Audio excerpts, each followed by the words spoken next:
What is up, everyone? JD here. I hope you're doing well today. We're going to be taking a look at the Kizer Phoenix today. Let's get into it.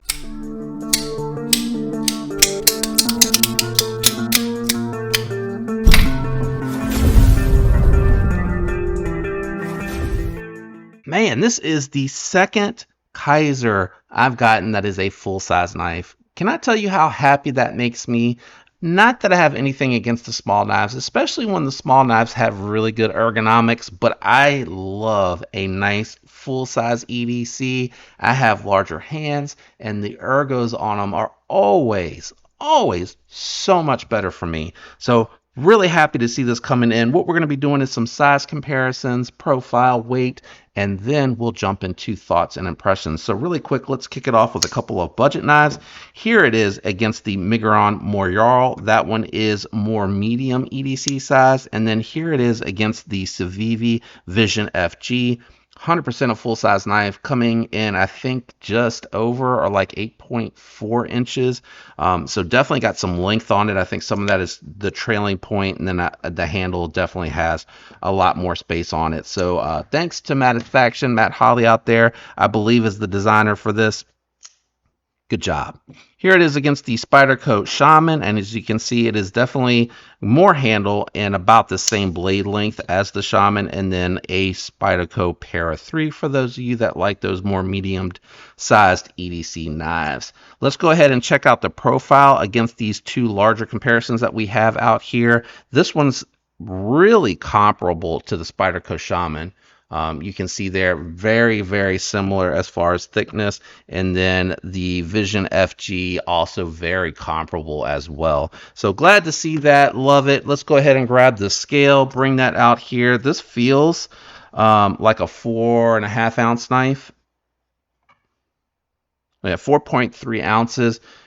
Good weight for the size, truth be told. You know, you got a what was it, 3.5 inch blade? Let's check really quick. Yeah, 3.57 inch blade coming in at 4.3 ounces. Nice job on that one.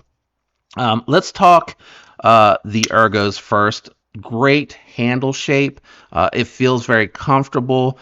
I would have liked just a little bit more thickness closer to the front than in the back. Again, I prefer blades that have either the same thickness going through there that you have towards these back fingers, or a little bit more thickness in the front. But having said that, and I did this with the Huntsman, it may take a little bit away from the aesthetics. This has enough thickness here, and it's such a gradual change that I would say that this is still a very comfortable knife to EDC.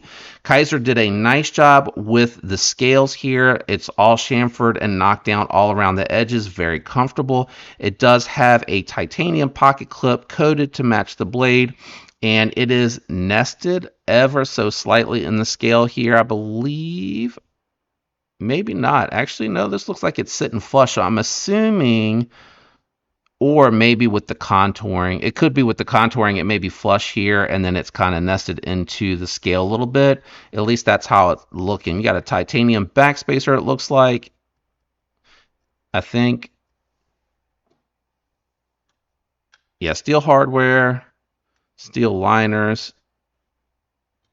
Yeah, I think the backspacer is titanium. At least I'm pretty sure. My editor might have to correct on that. Good access to the lock bar. Check that access out. Nice and easy. The flipper tab drops right to the thumb, and then it is buttery smooth on the close. The blade is very thin, very minimal material, so it is light. So it's not going to be a guillotine, but I mean, it feels very smooth on the close. I like that a whole lot. Kizer does some of the best black wash on a blade. I love their black wash. I've had a couple of sheepdogs, and I think there was something else I've had from them. And they do a fantastic job on that black wash, just making it look super worn. The factory edge is pretty good.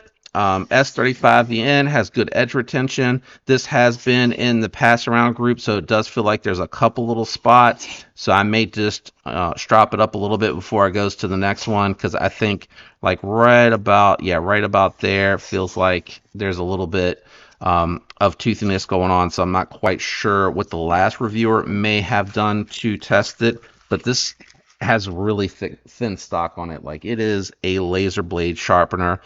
It is a trailing point. I like this one because it does have a lot of flat surface, so for your power cuts it's going to work really well.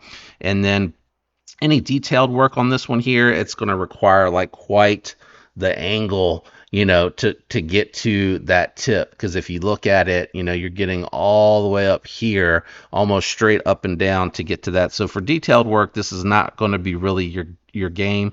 For puncture tasks though, it's going to have really strong puncturing task performance.